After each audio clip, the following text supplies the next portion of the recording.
Hello my friends and welcome back to the channel for another Escape from Tarkov video. Lately, I've been really enjoying looking back at some of the lesser used and often completely forgotten weapons of Tarkov.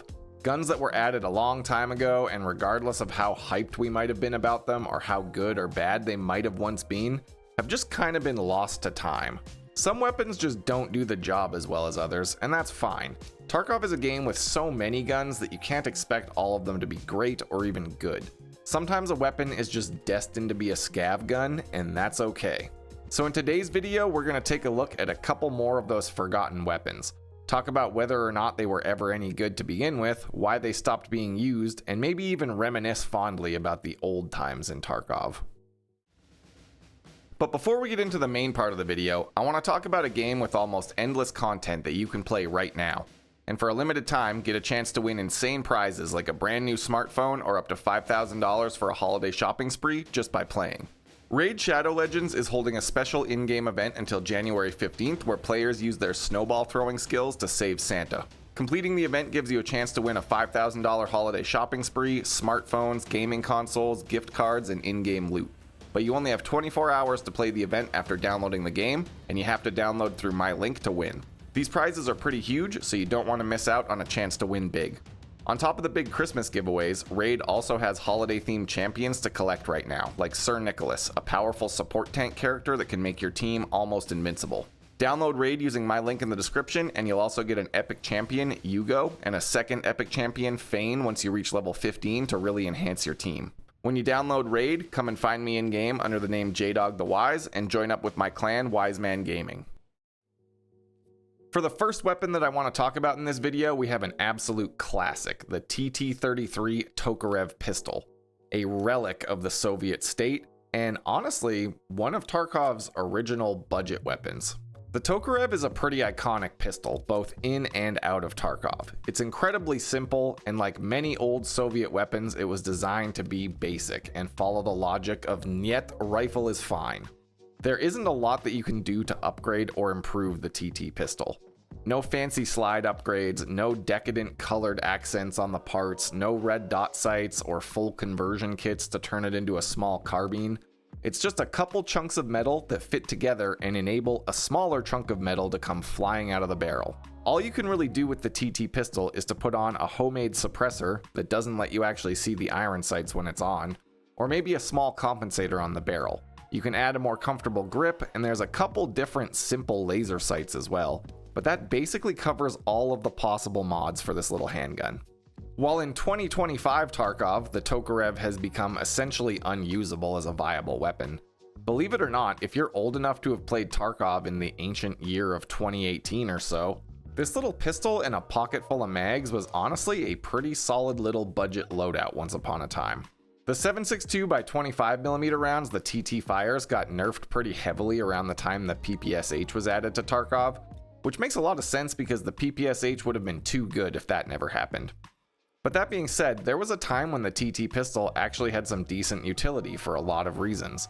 Face armor was non-existent, the ammo had better stats, armor was overall less powerful and less prevalent, and in the hands of someone who could hit headshots reliably, this little pistol was one of the ultimate additions to the Loot Goblin loadout. While I can't say that I was really sad to see it go, because it is a pretty basic gun that was never really that exciting to use, I do think it's kind of fun to look back on the times when Tarkov was a much simpler game, when there was only a handful of weapons to choose from, and even something as simple as the Tokarev pistol was a useful piece of a loadout. Alright, so going from one of the original weapons in Tarkov to something a little bit more recent, let's keep it going with the pistols and take a look at one of the most requested weapons ever to be added to Tarkov, and also ironically, one of the fastest weapons to ever be just completely abandoned by the player base, the Chiappa Rhino Revolvers. If you were on the Tarkov forums or the Reddit page back before the Rhino was added to the game, you might remember that this thing was brought up constantly because it was teased by the devs ages ago and just never materialized in the game. For a long time, BSG said that something about the revolver mechanics made it really hard to work in Tarkov, and for years people just harassed them about adding this to the game. Well, inevitably, they did get their wish, and two versions of the Rhino were eventually added, a 357 Magnum version and a tiny, stubby little 9mm variant. And you know what? For about an entire day and a half, the player base was in love with this thing. We were all running around with a revolver and a cowboy hat and a pocket full of shells, taking pot shots at each other, and honestly, it was a great time. But you know, we pretty quickly learned why revolvers no longer have a place in modern gunfights, especially in Tarkov, where accuracy by volume, low recoil, and quick reloads are pretty much mandatory. The Rhino became a forgotten weapon for a ton of different reasons. First, the ammo, 357. It just never really held up against even basic armor and helmets that pretty much all players use. For a gun with only 6 rounds, having to make 2 shots against a helmet is just abysmal. And sometimes not even actually being able to pin armor with an entire 6-round mag is just not gonna cut it no matter how you look at it. Secondly, the reload times on revolvers are actually just kind of laughable. Sliding those shells into the chamber one at a time while someone is pushing you is just a death sentence, and it feels really bad when it happens to you. And honestly, if it feels bad in Tarkov, could you imagine actually trying to do this under pressure in a real gunfight? It would just be a bad time. Plus, we never got the speed loaders that Nikita promised would come to the game. In fact, if I remember this correctly, I'm pretty sure that Nikita said that the speed loader was actually added to the game with this revolver, which we all know turned out to be a lie. So between the 6-round capacity, bad armor pen, short range, high recoil, and long reload times, personally I think the Rhino just never had a chance.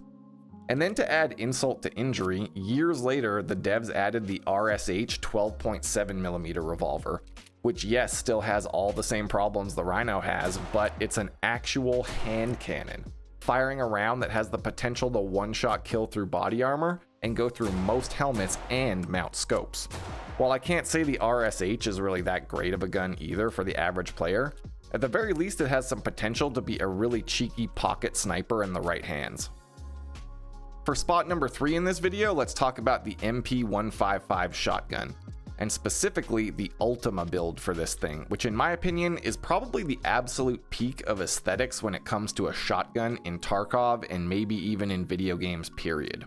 Shotguns aren't really what you might consider when thinking about a futuristic weapon, but the MP155 with the Ultima parts on it looks like something straight out of the weapons locker on a starship, and I feel it would be right at home in a sci-fi setting, likely in the hands of a bounty hunter. While the MP155 isn't really a bad gun necessarily, it also never really stood out amongst the other shotguns in Tarkov in any way besides looks. And the gimmick of being able to mount a pretty crappy thermal camera on the pistol grip also wasn't enough to make it meta or even close. For the most part, the community kind of settled on the MP153 as the budget semi-auto shotgun of choice a long time ago. And despite trying really hard to make itself attractive to us, I feel like we never really made the switch to the 155. If I had to pick one single factor that stopped us from using it over the 153, it would be the barrel length, honestly. The 153 has access to longer barrels that really help with the recoil stats and with muzzle velocity, while the 155 is stuck with a shorter barrel. So even with everything else being equal, with the same mag size and same ammo, it's just easier to hit follow-up shots with the MP153. And then when they added the Benelli with the 13-round mag, well, there's another one that pushed the 155 down the list. On top of this, the Saiga 12 beats it out by having detachable mags for better reloads, and much better recoil thanks to more modding. And now we have the AA12 as well, which gives you full auto on a shotgun. But thankfully the MP155 isn't so bad that it's not worth using. It's a fun gun to run for the setup quest when you run out of MP153s, and I really enjoy using it for silent caliber and for the occasional scav kill quest requiring shotguns. Even if it is a little worse than the 153, I think this gun with the Ultima attachments is still one of the coolest looking weapons in all of Tarkov. And now for the last weapon I want to cover in this video, I think I saved the most controversial pick for last. The TX15 DML semi-auto 5.56 rifle. Now hear me out, I like the TX15. Personally, I think it has one of the best firing sounds in all of Tarkov with a suppressor. I love the vibes of running a 5.56 marksman rifle, and this gun kitted out in some high ergonomics attachments with a good scope is actually quite solid as a loadout. However, I don't think there's ever really a case where this gun is better than just running an M4A1 with the same attachments. And I do realize that you can just convert this to an M4A1, but again, that just kind of proves my point. While it is a great weapon to find in raid in the early wipe, when you couldn't really feasibly build something similar, once you've leveled up your traders and unlocked the flea market, you can almost always put together a better M4 build for less money that can do all the same things that the TX15 can do. This gun has never really been a cost-effective purchase from the traders, and even when you do find it in raid, the value of selling the parts on the flea market is just so much higher than the value you get from running it on a loadout. I don't think BSG has ever really gotten the pricing right for this thing, which I understand. It's always way more expensive than it should be, and there's never really been a good barter trade for it either. Plus, in current Tarkov, semi-auto 5.56 is just kind of awkward.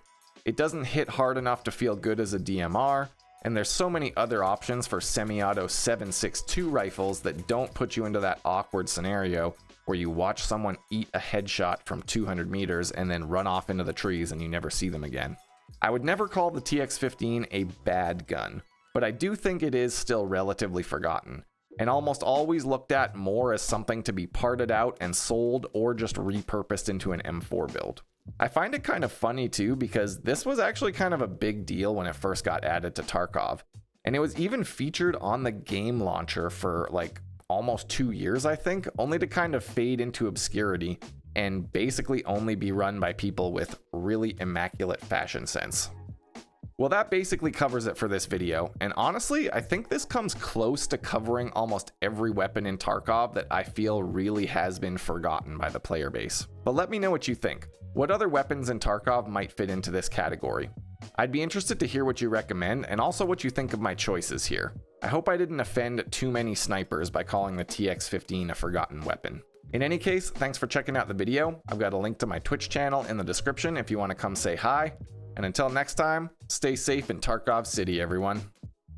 Don't forget to download Raid Shadow Legends for your chance to win some awesome prizes, and make sure to use my link or the QR code on screen to collect your exclusive rewards.